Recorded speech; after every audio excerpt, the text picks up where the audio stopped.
Je l'apprécie. Eh bien, Candace, tu vas rester dans les parages parce que des choses intéressantes se sont passées depuis notre dernière conversation.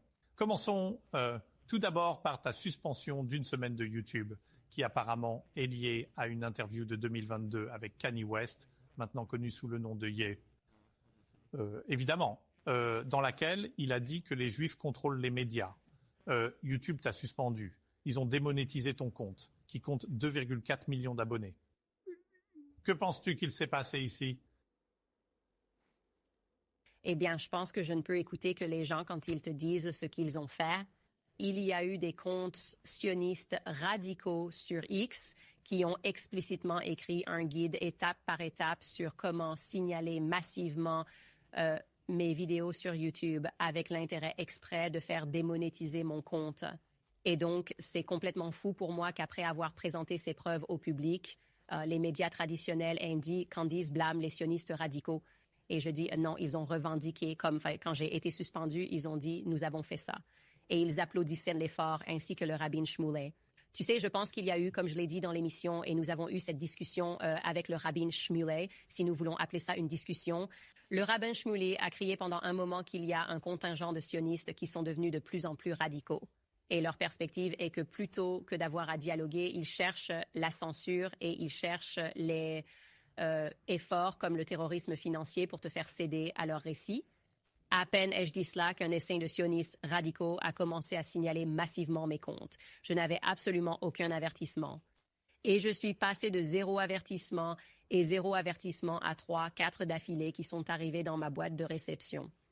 Et puis mon compte a été complètement verrouillé. Donc c'était assez incroyable de le voir et je pense que cela faisait partie de notre entretien avec le rabbin Shmuley qui a très bien fonctionné. Et les gens ont vu à travers le monde ce à quoi je faisais face en termes de personnes qui mentent sur moi et mentent sur ce que j'ai dit simplement parce que je me soucie de la vie innocente. À Gaza et ce qui s'est passé. Maintenant, es-tu de retour sur YouTube? Est-ce que ça fonctionne à nouveau? Es-tu remonétisé ou quelle est la situation? Non, je ne serai pas remonétisée. Ils disent que je peux postuler pour la monétisation après 90 jours. Et heureusement, à cause de cela, à quel point ce qui s'est passé était radical, beaucoup de gens se sont inscrits et ont fait des dons à ma page Locals juste pour nous soutenir. Ce qui est bien. Je suis d'accord avec ça parce que j'ai juste le cœur que tant que tu fais quelque chose de juste, et je crois que défendre la vie innocente l'est, je suis plus que prête à faire face à ses conséquences si c'est ma croix à porter. Nous avons été en communication avec l'équipe de YouTube. Nous avons présenté toutes les preuves qu'il s'agissait d'un compte ciblé, montré la personne qui a dit qu'elle le signalait massivement et également montré que nous avions, avant de télécharger les épisodes en question, soumis un formulaire pour que YouTube prévisualise les épisodes, ce qui est insensé. Nous vous avons demandé de prévisualiser pour confirmer que c'était correct. Ils ont fait cela avec l'épisode de Tristan Tate, l'un des épisodes utilisés pour nous démonétiser. Ils sont revenus, ils ont dit pouce en l'air, cet épisode est totalement correct pour les annonceurs, il n'y a rien de mal avec ça. Ils ont finalement inversé leur décision et nous ont donné un avertissement pour cela. Donc, ce n'est rien, comme je l'ai dit, d'autre qu'une forme de terrorisme financier. Et c'est évidemment faux. Mais je pense que c'est bien pour le monde de voir un peu ce qui se passe quand tu t'opposes à cette cellule sioniste radicale, que je pense non seulement existe en Amérique, mais à travers le monde. L'autre chose qui s'est passée depuis notre dernière conversation, c'est qu'il y a eu un résultat dans l'affaire judiciaire dans laquelle 2 femmes françaises ont faussement affirmé que Brigitte Macron était transgenre. Elles ont été reconnues coupables de diffamation. Natacha Ray et Amandine Roy, elles ont diffusé ces rumeurs non fondées. Toi-même as fait les mêmes affirmations aussi. Qu'elle avait ce frère qui n'existait pas et que peut-être elle était ce frère, etc., etc. Il a également, le frère, reçu 5 000 livres en dommages et intérêts. Les défenseurs voulaient les payer 8 000 € en dommages et intérêts à Madame Macron. Je veux dire, acceptes-tu à la suite de cela, à la suite de cette affaire judiciaire, que tu avais tort à ce sujet? C'était un leurre médiatique.